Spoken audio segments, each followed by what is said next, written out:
अज्ञानतिमिरान्धस्य ज्ञानाञ्जनशलाकया चक्षुरुन्मिलितं येन तस्मै श्रीगुरवे नमः। वाक्यकारं वररुचिं भाष्यकारं पतञ्जलिं पाणिनिं सूत्रकारं च प्रणतोऽस्मि मुनित्रयम्।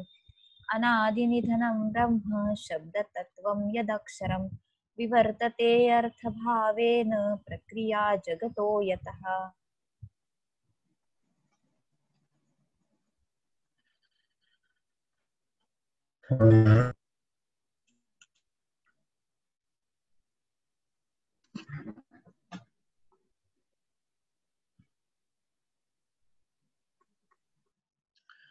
इदानीं कियत् पर्यन्तम् अभवत्? 53 समाप्तम्। यथा प्रयोक्तु प्राग्बुद्धि इति।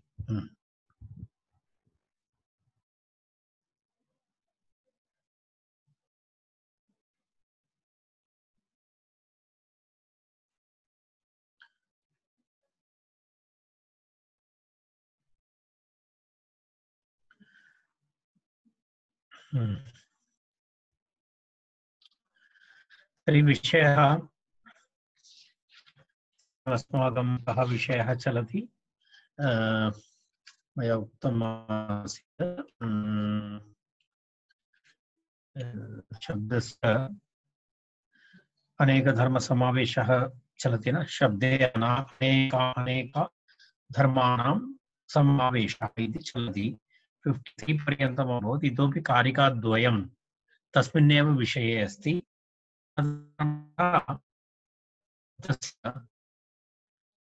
बोधकत्वं तादृशविषये अस्ति कारिकाद्वयम्। इदानीं तत्र वस्तुतः वयं द्विश्लोकान् दृष्टवन्तः। यथैकबुद्धिविषया मूर्तिराक्रियते, मूर्त्यन्तरस्य तदेव शब्देऽपि दृश्यते। यथा प्रयोक्तु प्राग्बुद्धि शब्देषु एव प्रवर्तते व्यवसायगृहीतॄणाम् एवं तेषु एव जायते इति तावत्पर्यन्तं वयम् इदानीं पठितवन्तः। तदनन्तरं पुनः अग्रिमः श्लोकः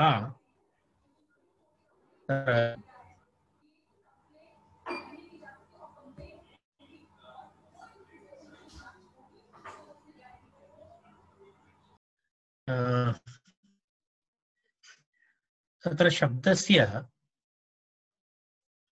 इदानीं वयं शब्दं श्रुत्वा इति अस्ति। शब्दं श्रुत्वा अर्थम् अवगच्छामः। तत्र अर्थस्य विशेषणरूपेण शब्दः वर्तते। एतद्गतवर्गे वयम् उक्तवन्तः। शब्दश्रवणानन्तरं शब्दं श्रुत्वा अर्थम् अवगच्छामः। तस्मात् अर्थस्य विशेषणमस्ति, विशेषणरूपेण शब्दं तिष्ठति। विशेषणं शब्दः किमर्थम् अर्थस्य विशेषणम् इति वयं वदामः? विशेषणस्य उद्देशः नाम इतरव्यावृत्तिः अस्ति। विशेषणस्य उद्देशः इतरव्यावृत्तिः अस्ति। यदा वयं पश्यामः नीलः घटः इत्युक्ते अन्यघटेभ्यः नीलवर्णयुक्तघटस्य पृथक्त्वं दर्शयति, व्यावृत्तिं इतरव्यावृत्तिं दर्शयति।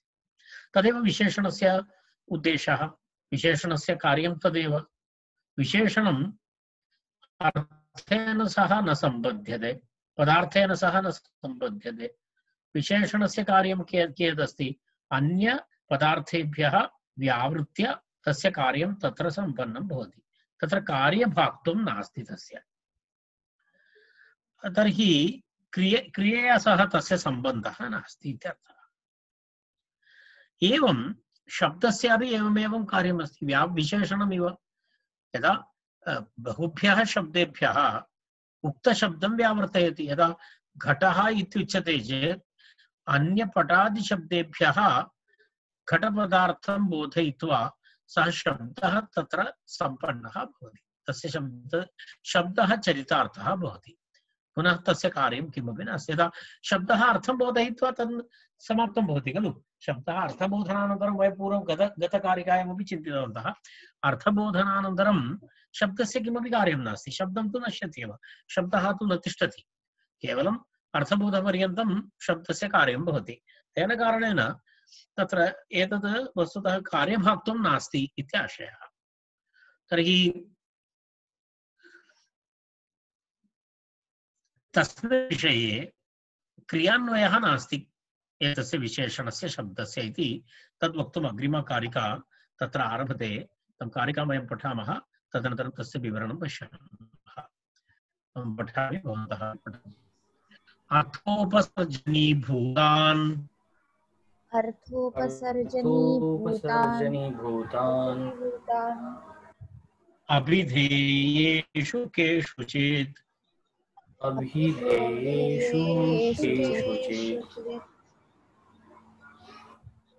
चरितार्थान् परार्थत्वात्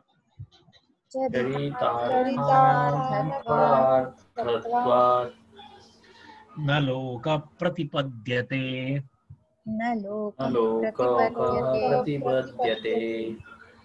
पुनरपि एकवारम्। अर्थोपसर्जनीभूतान्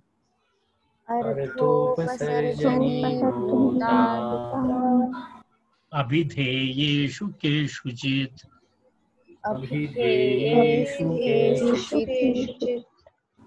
चरितार्थान् परार्थत्वात्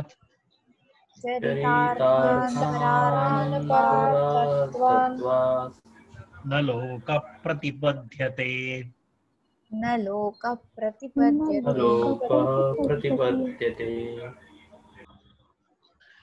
तत्र पदच्छेदं पश्यामः। अर्थोपसर्जनीभूतान् अभिधेयेषु केषुचित् चरितार्थान् परार्थत्वात् न लोकः प्रतिपद्यते इति पदच्छेदः। अर्थोपसर्जनीभूतान् अभिधेयेषु केषुचित् चरितार्थान् परार्थत्वात् न लोकः प्रतिपद्यते इति तस्य पदच्छेदः। अत्र एवमस्ति, तत्र परार्थत्वात् इति आरम्भः भवति। परार्थत्वात् पूर्वं परार्थत्वात् यदा वयं स्वीकुर्मः तस्य पूर्वम् एकः शब्दः स्वीकरणीयः, उच्चरितस्य इति। उच्चरितस्य इति एकं शब्दं वयं पूर्वम् अध्याहारं कुर्मः।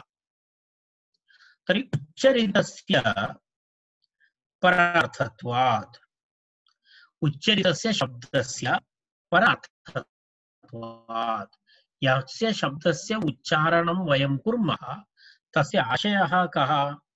परार्थत्वात्। परम् तत्र शब्द अर्थं बोधयितुम् इति तदेव परार्थत्वात् इति। परार्थत्वं नाम उद्देशः अस्ति। परार्थः नाम किं?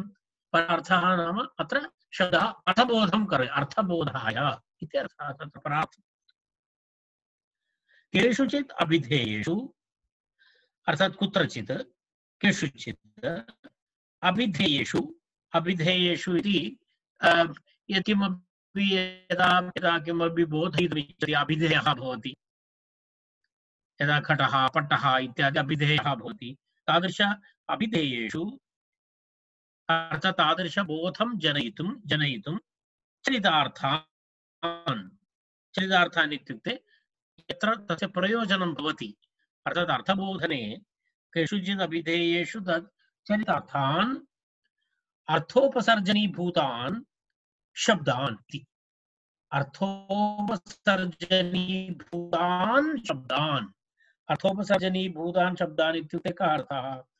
उपसर्जनं नाम उपसर्जनस्य आशयः तत्र अर्थविशेषणस्थापना इति। उपसर्जनं विशेषणम् इत्यर्थे प्रयुज्यते। उपसर्जनं नाम विशेषणम्। अर्थविशेषणापन्नान् शब्दान्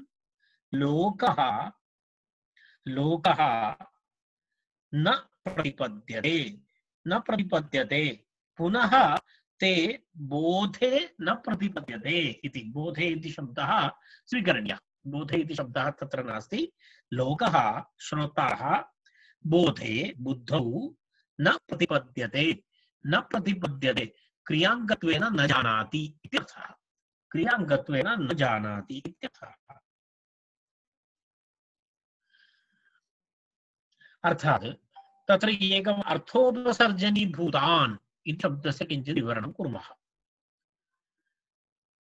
अर्थात् यस्य अर्थस्य बोधः करणीयः, यः अर्थः बोधनीयः, तम् अर्थं तस्य अर्थस्य विषये उपसर्जनरूपेण अथवा अप्रधानरूपेण विशेषणरूपेण यः तिष्ठति इति उपसर्जनीभूतः इत्यर्थः। विशेषणरूपेण भूतः इत्यर्थः। उपसर्जनीभूतः इत्युक्ते तस्य द्वितीया बहुवचनम् अर्थोपसर्जनीभूतान्। अर्थस्य उपसर्जनरूपेण, अर्थस्य उपसर्जनरूपेण जातान् इति। अर्थस्य विशेषणरूपेण जातान् शब्दान् इत्यर्थः।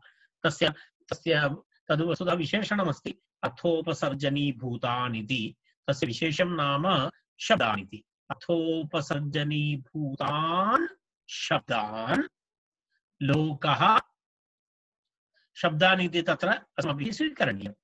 अर्थोपसर्जनीभूतान् शब्दान् लोकः लोकः बोधे न प्रतिपद्यते इति उक्तम्। बोधे न प्रतिपद्यते इत्युक्तम्।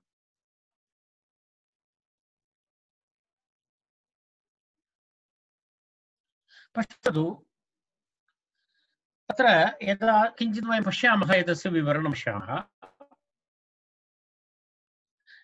बेसिक् नियमः अस्ति, प्राथमिकः नियमः अस्ति, शब्दाः अर्थस्य विशेषाणि। यदा उदाहरणाय वयं कथं तदेव पश्यामः। घटमानय इति वयं वदामः। घटमानय इति वयं वदामः। तर्हि आनयनक्रिया भवति। आनयनक्रिया भवति। आनयनक्रियायाम् आनयन नाम तत्र किं भवति? घटम् आनयति। घटम् आनय इत्युक्ते तत्र घटम् आनयति। तत्र घटशब्दस्य किमपि कोऽपि अन्वयः नास्ति। घटशब्दस्य तत्र अन्वयः नास्ति। घट अर्थस्य अन्वयः अस्ति। यदा घटम् आनय इति वयं वदामः चेत् कोऽपि घटशब्दं तु नानयति। घटरूपम् अर्थम् आनयति। सत्यं स्पष्टमस्ति खलु? वयं कमपि वदामः, अरे जलम् आनय इति उक्तं चेत् जलमिति शब्दं कोऽपि नानयति। जलमिति अर्थम् आनयति। कथं तद्? जलम् इति शब्दः जलम् इति अर्थं बोधयित्वा चरितार्थः भूत्वा तद् निर्गच्छति। तस्य कार्यं तत्र समाप्तम्। जलमिति शब्दस्य अथवा घटः इति शब्दस्य कार्यं तत्र समाप्तम्। जलमानय इति इदानीं स्वीकरोति, कोऽपि जलशब्दं नानयति। अथवा कोऽपि पत्रे जलं लिखित्वा भवान् स्वीकरोतु, एषः शब्दः इति न आनयति। कदापि न भवति। जलपदार्थम् आनयति, घटपदार्थम् आनयति। तर्हि जलं घटः इति पदस्य कः लाभः? तस्य चरितार्थता नाम किमस्ति? घटपदार्थं बोधयति सः। घटपदार्थं बोधयित्वा तदेव तेन कारणेन सः अर्थस्य विशेषमस्ति। बोधं किमस्ति? बहवः अर्थाः सन्ति। तेषु बहुषु अर्थेषु एकस्य अर्थस्य बोधकत्वं तत्र अस्ति। घटपटादि अनेक वस्तूनि सन्ति। मम घटम् आवश्यकं। तर्हि अन्येभ्यः वस्तुभ्यः तम् इतव्यावर्तनं कर्तुं घटः इति शब्दः, घटः इति शब्दः। तर्हि घटः इति शब्दः अन्यपदार्थेभ्यः घटपदार्थं व्यावृत्य सः शब्दः चरितार्थः भवति। तस्य तत्र समाप्तं। तेन कारणेन यदा यदा यदा वयं किं वदामः, शुक्लां गाम् आनय इत्यत्र, शुक्लां गाम् आनय इत्यत्र गां शुक्लाम् आनय इत्यत्र पश्यतु, शुक्लाम् इति शब्दस्य तनानयति कोऽपि, शुक्लाम् इति नानयति, गामानयति, गामानयति, शुक्लं नानयति। शुक्लां गामिति शुक्लशब्दस्य कः लाभः अस्ति? तर्हि इतर्यावृत्तिनिमित्तमस्ति। अर्थात् बहवः गावः सन्ति, ततः शुक्लां गामानय एक विशिष्ट गोः निर्देशः, तत्र विशेषणस्य कार्यं नाम तदस्ति। विशेषणस्य उद्देशः नाम विशेषणस्य बहवः गावः बहुषु गोषु शुक्लां गामानय, तर्हि एकं तत्र किञ्चित् विशेषणं दर्शयति। एवमेवं घटः, पटः, कलशः इत्यादि बहवः बहवः शब्दाः सन्ति, ततः घटं भिन्नं कर्तुं सहायकरूपेण घट इति शब्दस्य प्रयोगः क्रियते। तस्य अनेन क्रियया सह कोऽपि सम्बन्धः नास्ति। तेन किं वक्तुं शक्यते? तत्र शब्दः विशेषणमस्ति, अर्थः विशेषमस्ति। एतत् सामान्यनियमः। सामान्यनियमः एवमस्ति, शब्दः उच्चारणसन्दर्भे शब्दः विशेषणमस्ति, अर्थः विशेषमस्ति। यदा वयं शब्दः विशेषणमिति वदामः तर्हि अर्थः तु विशेष्यमेव भवति, तत्र संशयः नास्ति। परन्तु कुत्र केषुचित् स्थानेषु किं भवति, शब्दस्यापि क्रियान्वयित्वं भवति। कुत्रचित् विशेषसन्दर्भेषु कस्यापि शब्दस्यापि किं भवति, इदानीं वयं शब्दस्य क्रियान्वयित्वं नास्ति इति उक्तवन्तः। शब्दः विशेषणं, विशेषणस्य कार्यं नाम विशेष्यं बोधयित्वा विशेषणं स्वयं चरितार्थः भवति। तेन कारणेन विशेषणस्य क्रियान्वयित्वम् अथवा कार्यभाक्त्वं नास्ति इति उक्तम्। एषः सामान्यनियमः। कुत्रचित् विशेषनियमः अपि भवति। तत् कथमित्युक्ते, कश्चन पुरुषः तं दर्शयित्वा वयं वदामः, किञ्चित् बुद्धौ सः पृष्ठतः अस्ति इति चिन्तयतु। कार्यं तथा किञ्चित् किञ्चित् मतिमन्ततो अस्ति तस्य। तर्हि तं दृष्ट्वा वयं वदामः गर्दभोऽयम् इति वयं वदामः। एषः गर्दभः अस्ति, गर्दभोऽयम्। यदा भवन्तः मराठीभाषायां गणवः इत्यादि प्रयोगाः, गर्दभः प्रयोगः भवति मराठी। सर्वासु भाषासु भवति। गर्दभाः मानवेषु बहवः गर्दभाः सर्वत्र भवन्ति। तर्हि एवं गर्दभोऽयम् इति प्रयोगः कृतः केनापि, कमपि पुरुषमुद्दिश्य गर्दभोऽयम् इति प्रयोगः कृतः। अत्र शब्दस्य क्रियान्वयित्वं भवति। किमर्थम् इत्युक्ते तत्र उद्दिष्टं तत्र अस्ति, उत्तिष्ठः पुरुषः अस्ति, उत्तिष्ठः गर्दभः नास्ति। यस्य चत्वारः पादाः भवन्ति, अनन्तरं यस्य पृच्छं भवति, तादृशगर्दभः अत्र विषयः नास्ति। अत्र विषयः पुरुषः अस्ति। परन्तु तमुद्दिश्य किं कः प्रयोगः भवति, गर्दभोऽयम् इति प्रयोगः भवति। एवं प्रयोगसन्दर्भे किं भवति, तत्र तदेव एक विचित्रप्रयोगः इत्येव। तत्र वस्तुतः शब्दस्यैव अयं गर्दभः अस्ति इत्युक्ते तत्र अर्थस्य किं नास्ति, अर्थस्य अन्वयः नास्ति, तत्र शब्दस्य अन्वयः अस्ति। किमर्थं, सः शब्दः स्वीकरणीयः गर्दभोऽयम्, न तु अर्थः। अरे गर्दभोऽयम् कृत्वा वयम् एवं न पृच्छामः, अरे अरे एतस्य चत्वारः पादाः सन्ति, एतस्य नास्ति, पुच्छः नास्ति इति वयं न चिन्तयामः। तत्र केवलम् अर्थः स्वीक्रियते, शब्दः स्वीक्रियते। तत्र किञ्चित् गौणार्थं दर्शयति इत्यर्थः। तत्र वस्तुतः गौणः अर्थः भवति, गौणः अर्थः भवति। समीचीनम्। एषः तु विचित्रप्रयोगः।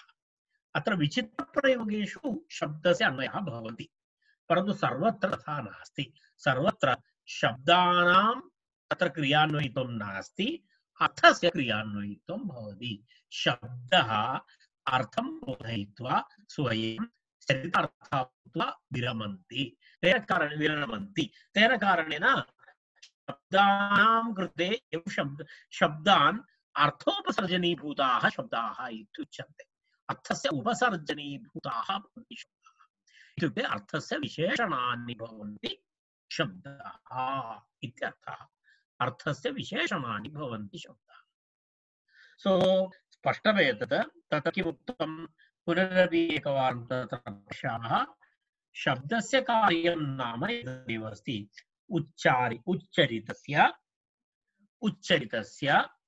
उच्चरितस्य शब्दस्य परार्थत्वात्। तस्य स्पष्टम्। उच्चरितस्य शब्दस्य उद्देशः तत्र परार्थता अस्ति। परार्थता तत्र उपसर्जनम् इत्युक्ते विशेषणम् इत्यर्थः। अत्र गौणः विशेषणम् इत्यर्थः। कौमुद्यामपि अस्ति तथा उपसर्जनम् इति। यदा बहुव्रीहि समासे उपसर्जनप्रयोगः अस्ति। उपसर्जनम् इत्युक्ते बहुव्रीहि समासे भवति खलु, तत्र गौणः अर्थः भवति उपसर्जनम् इति। अत्रापि उपसर्जनम् इति विशेषणम् इत्येव अर्थः। उपसर्जनीभूतः इत्युक्ते विशेषणीभूताः इत्यर्थः। कस्य विशेषणीभूताः? अर्थस्य विशेषणीभूताः। तर्हि अर्थोपसर्जनीभूताः। शब्दाः अर्थस्य उपसर्जनीभूताः भवन्ति विशेषणीभूताः। तर्हि उच्चरितस्य शब्दस्य परार्थत्वात्। उच्चरितस्य शब्दस्य परार्थत्वमस्ति। परार्थत्वं नाम कीदृशं परार्थत्वमस्ति तस्य? परार्थत्वं नाम उद्देशः भिन्नः, अर्थबोधनं तस्य उद्देशः। तर्हि तत् कृत्वा परार्थत्वात् केषुचित् अभिधेयेषु, कुत्रचित् अभिधेयेषु इत्युक्ते अभिधेयं प्रतिपाद्य। अभिधेयं शेषः भवति, बोधनविषयः भवति। तत्र तम् अभिधेयं प्रतिपाद्य किं भवति? चरितार्थान्, कृतकृत्यान् शब्दान्। कीदृशान् शब्दान्? अर्थोपसर्जनीभूतान् शब्दान्। अर्थोपसर्जनीभूतान् शब्दान् इत्युक्ते अर्थानां विशेषणीभूतान् शब्दान् लोकः बोधे न प्रतिपाद्यते। बुधौ पुनः न स्थापयन्ति तद्गच्छति, तस्य कार्यं समाप्तं। एवं बोधं जनयित्वा तस्य कार्यं समाप्तं। वयं तं शब्दं स्वीकृत्य भ्रमणं न कुर्मः। घटमानय इत्युक्ते विषयः स्पष्टः। भवन्तः घटपदार्थम् आनयति, सः आनय्य। भवन्तः पश्यन्तु, यदा प्रथमं शब्दः श्रूयते घ इति केनापि घ ट ओ घ ट अस्तु घटम् ओ द्वितीया रैट् अर्थः ज्ञातः। तदा पुनः आ इति, पुनः किं न इति, पुनः य लोट् लकारः आनय आनयतु इत्यर्थः। तर्हि घटम् आनय इति श्रुत्वा पुनः तत् कार्यं समाप्तं। तस्य अर्थबोधः जातः। पुनः तेषां शब्दानां किमपि कार्यं नास्ति, तस्य कार्यं तत्र समाप्तम् इत्यर्थः। तत् समाप्तम्। अर्थबोधपर्यन्तमेव शब्दानां कार्यं। तर्हि अर्थबोधं जनयितुम् इतरेभ्यः यः अर्थः मम मनसि अस्ति तस्य बोधनमेव तत्र कार्यं, ततोपि अन्यत् किमपि नास्ति इति तस्य आशयः। तर्हि एवम् एतस्मिन् विषये उक्त्वा आचार्यः अग्रे गच्छति। तत्र इदानीं तत्र शब्दः लोकः शब्दं बुद्धौ न स्थापयति इति उक्तं, तत्र न प्रतिपाद्यते इति उक्तं। तर्हि तावदुक्त्वा तदा इदानीम् एकवारं पठामः, तदनन्तरं पुनः अग्रिमविषयं प्रति वयं गच्छामः। अर्थोपसर्जनीभूतान् अभिधेयेषु केषुचित् अभिधेयेषु केषुचित् चरितार्थत्वात् चरितार्थपरार्थत्वात्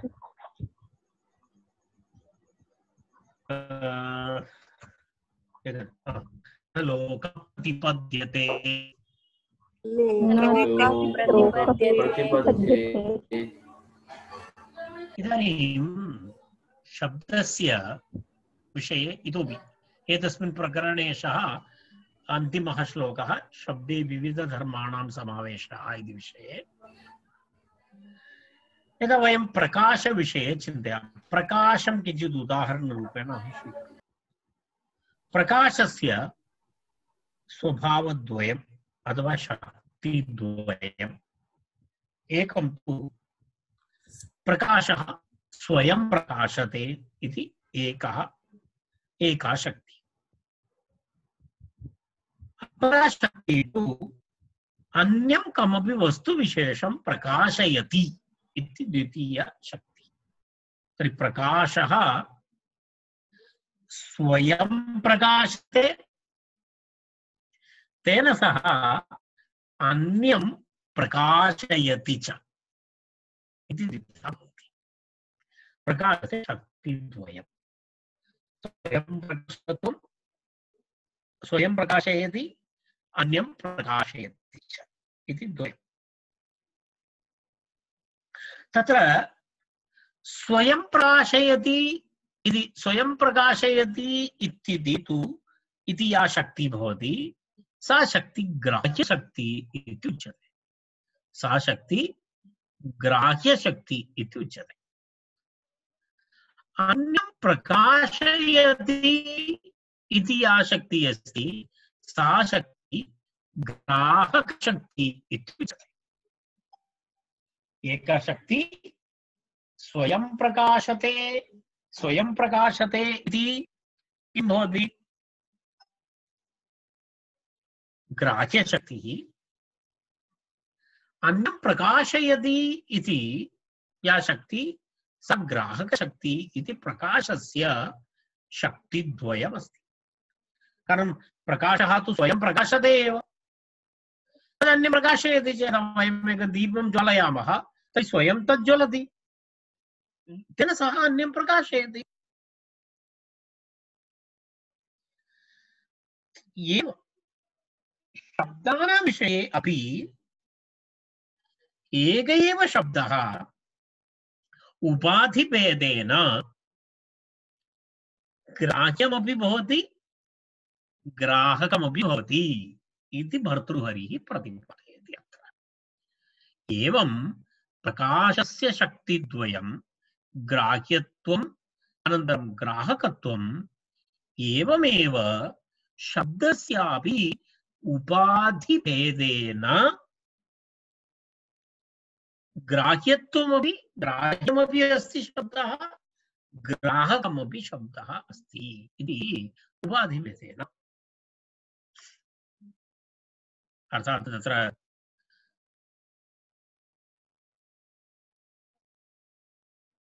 एवं तत्र उक्त्वा एतदेक आमुखरूपेण उक्त्वा वयम् एतं कारिकां पश्यामः।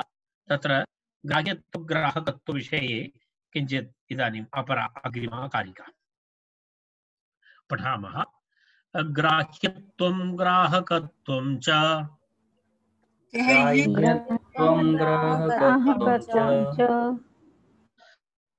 द्वे शक्ति तेजसो यथा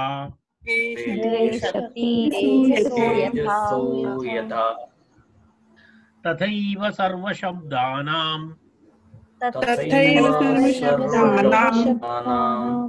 एते पृथगिव स्थिते। पुनरपि एकवारं। ग्राह्यत्वं ग्राहकत्वं च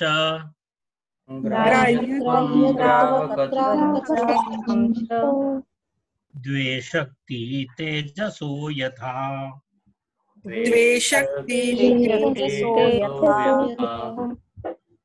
तथैव सर्वशब्दानां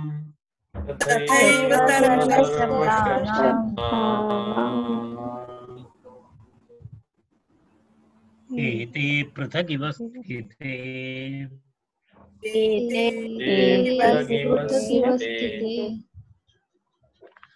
एवम् इदानीं पश्यामः अग्रे तस्य पदच्छेदं करोमि ग्राह्यत्वं स्पष्टमस्ति ग्राह्यत्वं ग्राहकत्वं च द्वे शक्ति तेजसो यथा तथैव सर्वशब्दानां एते पृथगिव स्थिते इति पदच्छेदः यथा अन्यक्रमं पश्यामः यथा तेजसः ग्राह्यत्वं ग्राहकत्वं च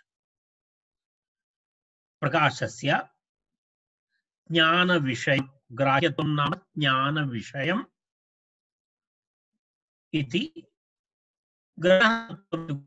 ज्ञानजनकम् इति उभयतः यदा एकं तु ग्राह्यत्वम् इत्युक्ते ज्ञानविषयत्वं ग्राहकत्वम् इत्युक्ते घटादिविषयकज्ञानजनकत्वम् इति द्वयम् यथा तेजसः ग्राह्यत्वं ग्राहकत्वं च द्वे शक्ति स्तः सामर्थ्यद्वयं द्वे शक्ति स्तः तथैव एवमेव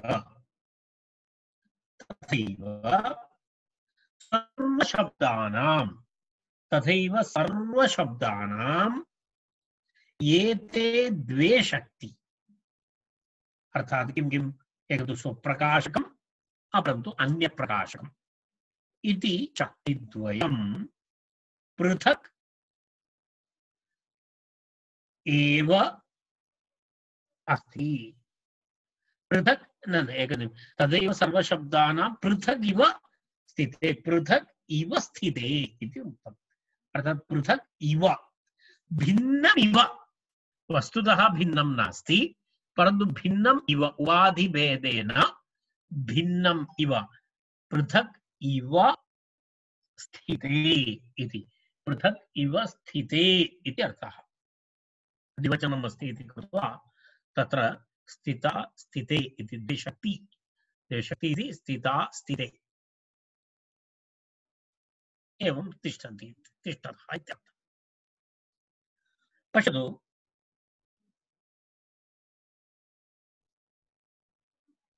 कथं किञ्चित् विवरणं कुर्मः यदा इन्द्रियाणां सहायेन अन्येषां वस्तूनां ग्राहकरूपेण तेजसि ग्राहकत्वशक्ति अस्ति इन्द्रियाणां सहायेन नेत्रेन्द्रियस्य सहायेन किं भवति अन्यवस्तूनां ग्राहकः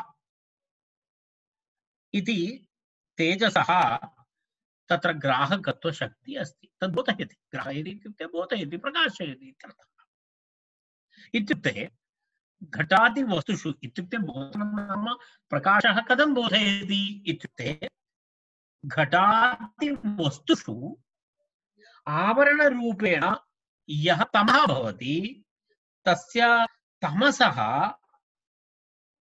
किं भवति नाशनेन अथवा अपाकरणेन अथवा दूरीकरणेन किं भवति तेजः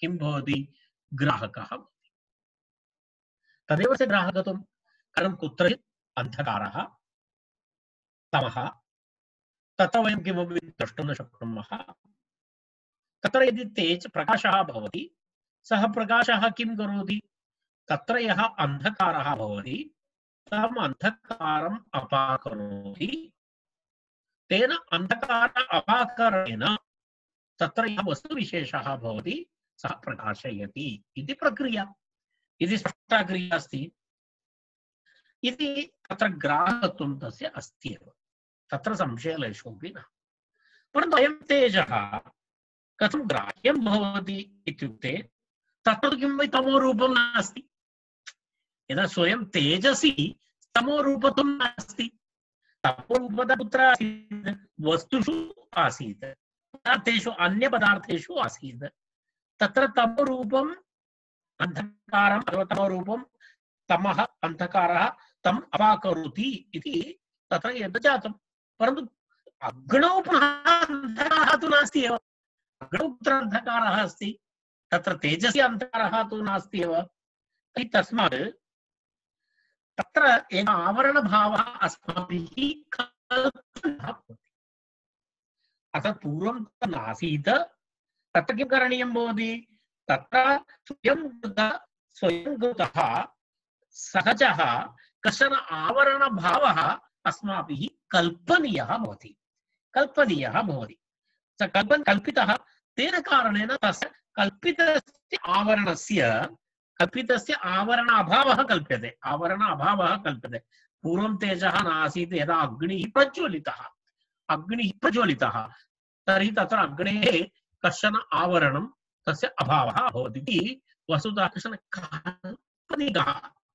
काल्पनिकः सहजः काल्पनिकः किं भवति? तत्र स्वयं कृतः सहजः कश्चन आवरणाभावः अस्माभिः स्वीकरणीयः भवति। उपाधि इति तद् उपाधिः अस्ति।